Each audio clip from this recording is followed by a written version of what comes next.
She broke his heart, created a monster no one can stop. Right now, Luka Dončić is doing something the league hasn't seen in years, and it's getting so wild that even the GOAT had to speak up about it. This isn't just a hot streak, this is something way bigger, way louder, and honestly a little scary to watch. The guy looks like a straight-up machine out there, unstoppable. But here's the part nobody is really breaking down. This didn't just appear out of nowhere. There's a whole backstory behind this explosion, from legal drama to numbers that don't even look real on paper.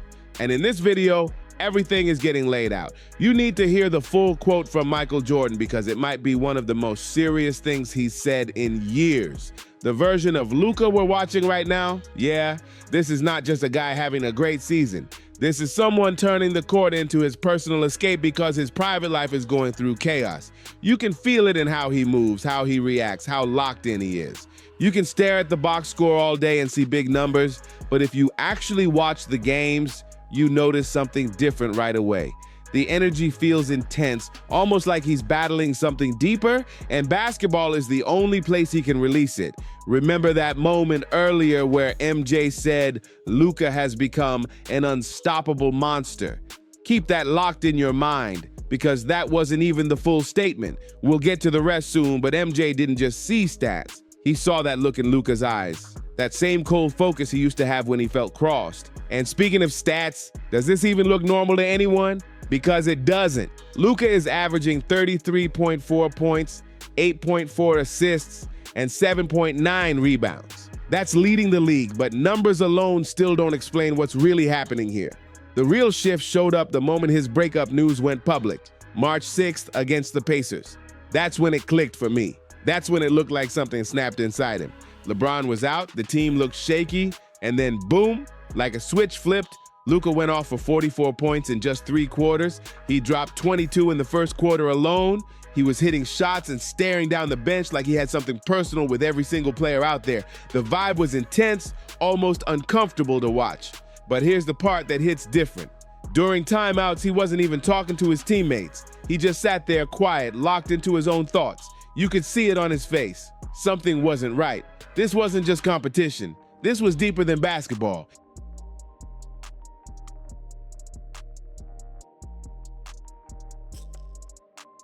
And it didn't stop there. March 12th against the Bulls, he went crazy again with over 50 points, 10 rebounds, and 9 assists. He almost pulled off a 50-point triple-double like it was nothing. Usually when players chase 50, it looks forced, like they're hunting shots. But Luka, he was just flowing through the game like it was natural.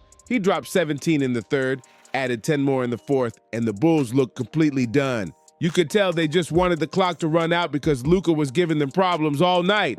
Then comes March 18th in Houston, another big night, 40 points, 10 assists, and he missed a triple-double by just 1 rebound.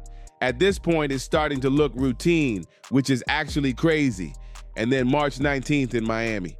Yeah, that game right there changed the conversation completely. That's the one where JJ Redick called it a superhero performance. That kind of a night, the circumstances. It was a superhero performance. But even that feels like it's not enough. Because how do you really describe someone dropping 60 points like that? You really can't. Here's something wild. Only 5 players in NBA history have ever recorded 60 points and 5 assists in the same game. And Luka just added his name to that list. On top of that, he's the first Laker to score 60 since Kobe's final game. Think about that for a second.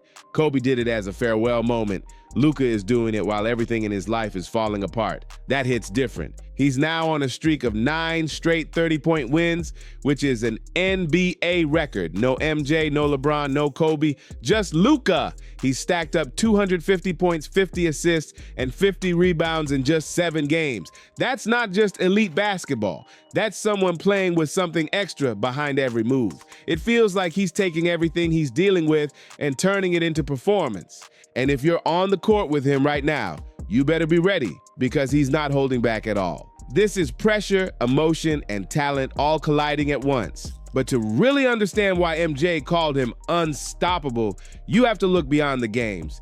because behind all of this is a situation that's way more serious than people realize.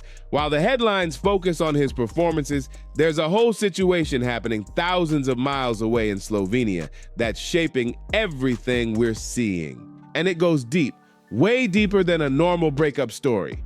Imagine spending 10 years with someone, basically growing up together, building a life, and then watching it all fall apart at the worst possible moment. Not in private, not quietly, but in a situation where everything spirals at once while the world still expects you to perform at the highest level. This wasn't just gossip or headlines. Reports describe it as a high-stakes, legal and personal conflict that completely changed him.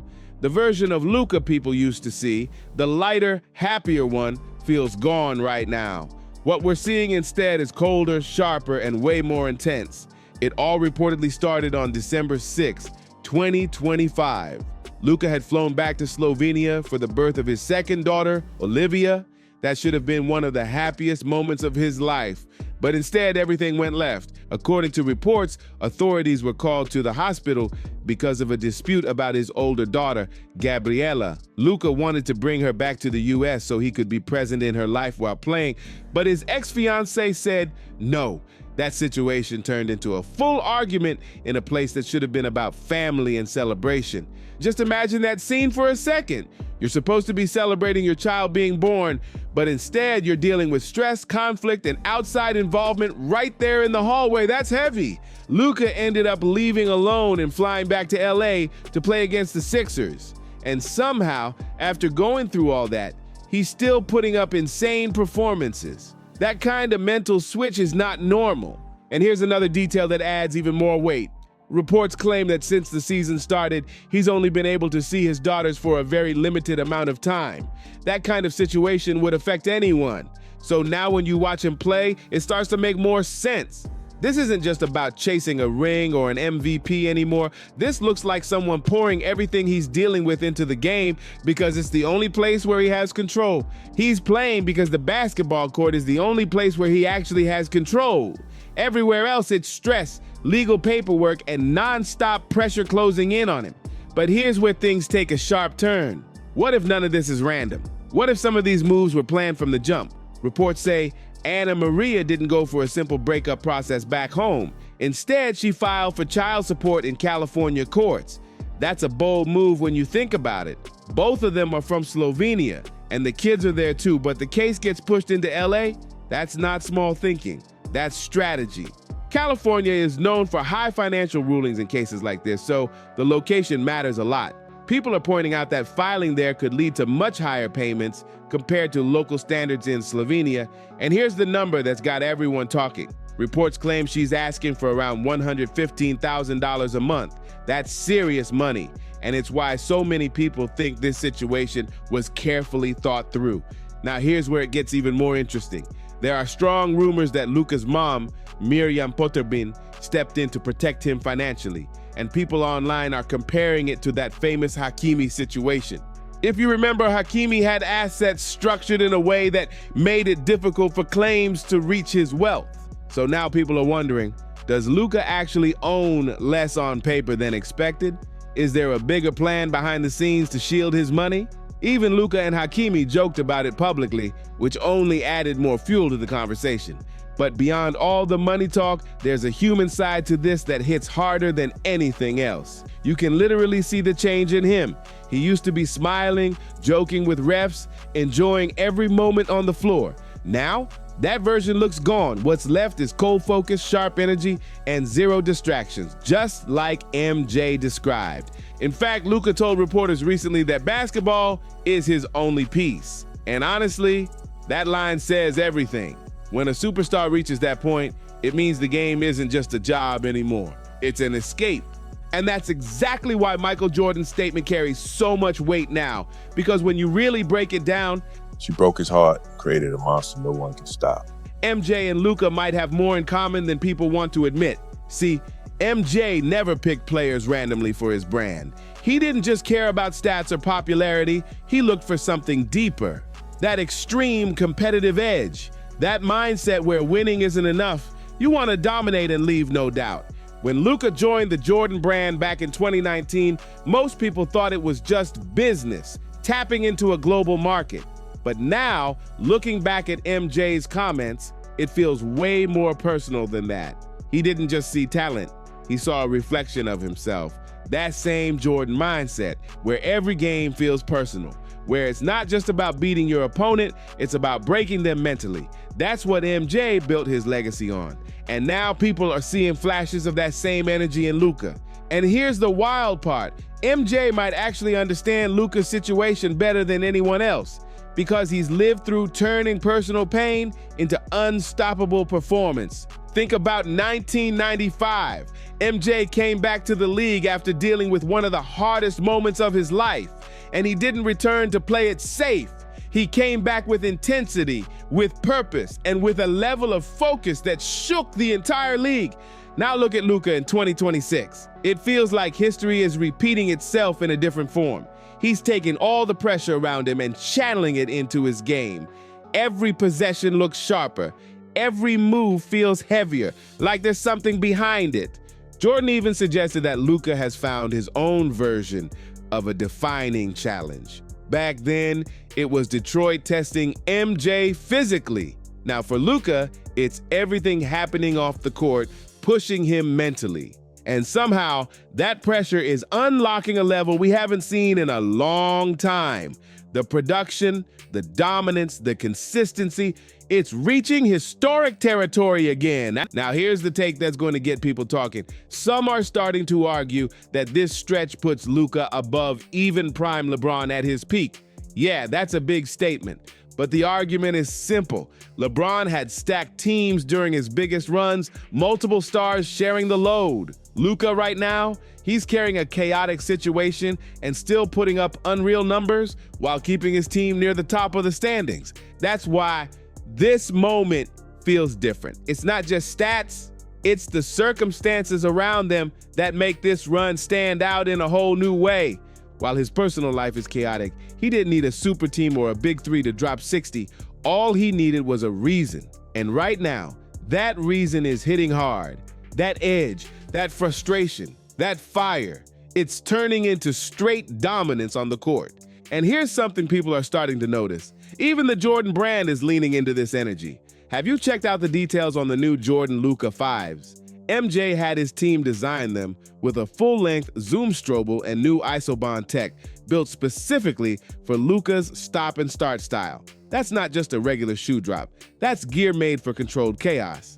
But the way Luka is playing right now, it's beyond style. This isn't just flashy moves or highlights anymore. This is calculated, controlled domination. Every step, every shot, every possession feels intentional, like he's picking teams apart piece by piece. Now, if it was only MJ saying all this, maybe people would brush it off, but that's not what's happening. More legends are starting to speak up, and they're all seeing the same thing. This isn't a hot streak. This is a full evolution happening in real time. Magic Johnson, one of the greatest to ever do it, jumped on social media and called Luka the most unguardable player he's ever seen. Think about that statement for a second. Magic played against MJ, Larry Bird, and Kareem at their peaks, and he's putting Luka at the top of that list. That says everything. And it's not just former legends either. Current players are seeing it too. Draymond Green went on his podcast and kept it real about the Lakers situation. He admitted the defense can look messy at times, even disorganized. But then he said something that really stood out. Having a player like Luka on the floor makes them dangerous against anybody in a 7-game series. That's a huge statement because it means no matter how flawed the team looks, Luka alone shifts the entire equation. That's the kind of impact only a few players in history have ever had. Straight, and Luka's playing out of his mind. Luka's been playing absolutely incredible. Ironically, the Lakers have been playing absolutely incredible. Luka at the top of his game makes everyone around him better. And so you ask yourself, how dangerous can they be during the playoffs?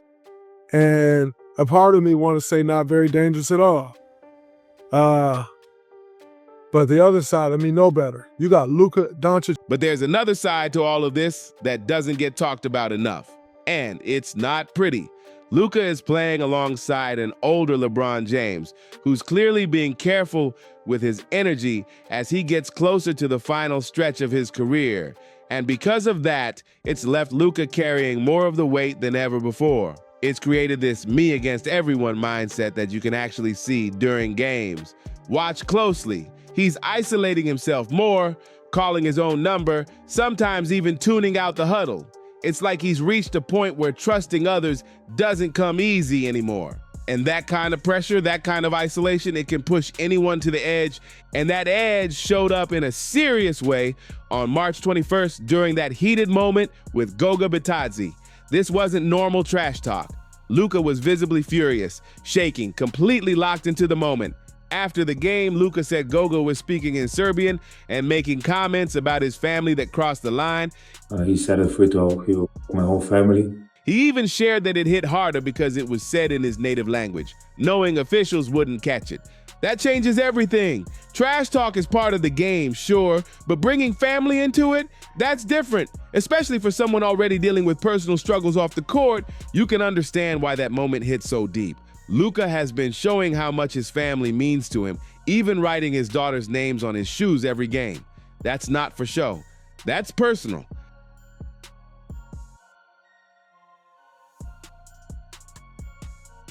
So when that line got crossed, it triggered a different version of him, a version that wasn't thinking about fines, suspensions, or consequences. And that's exactly how things escalated toward that 16th technical foul situation. He knew what was at stake. One more whistle could cost him a game, maybe more. The team needed him. The standings mattered. But in that moment, none of it came first. All that mattered was standing up for his family. That's how intense this situation has become. And what's even more surprising is what's happening behind the scenes. Because while all of this is playing out publicly, there's a quiet transformation going on off the court too. Reports from inside the Lakers organization say Luka has completely changed his physical condition. He's leaned out, cleaned up his diet, and is now in the best shape of his career. But here's the part that hits the hardest. The reason behind it. One staff member shared that Luka has been staying in the gym until 2 a.m. regularly. Not because he has to, but because, in their words, he doesn't feel like he has anything else to go home to. That right there explains everything. All the intensity, all the focus, all the emotion we're seeing, it's not random. It's coming from a place deeper than basketball, and it's showing up every single night. He's locked in a cage right now, and the league feels like the only place he can break free. That's what this run looks like. But as wild as Luka's 2026 stretch has been, here's the truth. He's not the first superstar to turn personal battles into historic performances. If you go back through NBA history, there's actually a pattern. When a player's private life spills into the public, something shifts. And sometimes that pressure creates a whole different level of greatness. You have to start with Dwyane Wade in 2010 because that situation mirrors a lot of what Luka is going through right now. This wasn't just a breakup. Wade was stuck in a long custody battle that dragged through the courts and took a serious toll on him. It got messy, public, and exhausting. Headlines were everywhere, accusations were flying, and the entire situation stretched on for years. Wade had to spend huge amounts of time and energy fighting through it all while still being expected to lead a championship-level team. At the same time, he's dealing with courtrooms and legal stress, just trying to stay present for his kids. There were moments where everything felt like it was spiraling, and yet he still had to show up under the brightest lights. And somehow, he did more than just show up. During that stretch, Wade elevated his game and delivered elite performances night after night, because for those 48 minutes on the court, nothing else could reach him. No headlines, no legal stress, just the game. He eventually secured custody, but the version of Wade that came out of that battle, different. More focused, more controlled, and way more intense. Just like what we're seeing with Luka right now. Then there's Tony Parker in 2010, and that situation was straight out of a drama film. Parker was one of the faces of the Spurs.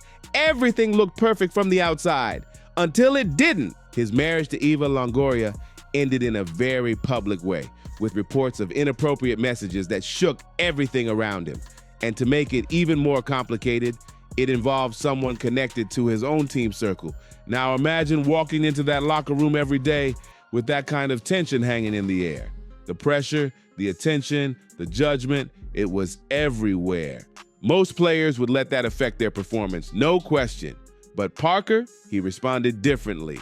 The same night major news broke, he stepped on the court and delivered a strong performance to lead his team to a win. And instead of declining, his numbers actually improved over that season. It was like he flipped a switch mentally. Quiet confidence, sharp focus, and a determination to prove that nothing off the court could break him. And it doesn't stop with basketball either. Look at Tiger Woods in 2010, one of the most talked about athletes in the world at that time. After everything in his personal life became public and he lost major sponsorships, the pressure was unreal. But once the legal side of things settled, something changed. Just days after everything was finalized, Tiger stepped back onto the course and delivered one of his best performances of the year. That weight lifted, and suddenly, the focus came back. That's the pattern people keep pointing to. When the situation reaches a breaking point and there's nothing left to lose emotionally, some athletes unlock a different level. They stop playing for approval, for image, for expectations, and start playing with pure intent. That edge can be dangerous for everyone else in the league. Even someone like Chris Humphries fits into this conversation. After his very public split, he became the center of jokes across the sports world. People counted him out instantly, but instead of fading away, he responded with the best numbers of his career. Double-doubles, consistency, and a level of effort that people didn't expect from him. It's that same theme again. Pressure hits, everything feels like it's collapsing, and then performance rises. And that brings us right back to Luka, because what we're watching now feels like that exact formula playing out again, just on an even bigger scale. Michael Jordan has always believed that personal setbacks can create the most dangerous version of a competitor. When there's nothing left tying you down emotionally, the mindset shifts completely. But here's the real question. Is it worth it? Is reaching that level of greatness worth everything that comes with it? The isolation, the pressure, the silence when the game ends. Because dominance like this doesn't come from comfort. It comes from something deeper. So now it's on you. Is Luka's current villain run justified, or do you think it's going too far? And do you believe heartbreak really plays a role in creating all-time greatness? If you made it this far, hit that like button, subscribe, and share this with someone who's been watching this run unfold. Drop your thoughts in the comments because this conversation is far from over. And I'll catch you in the next one.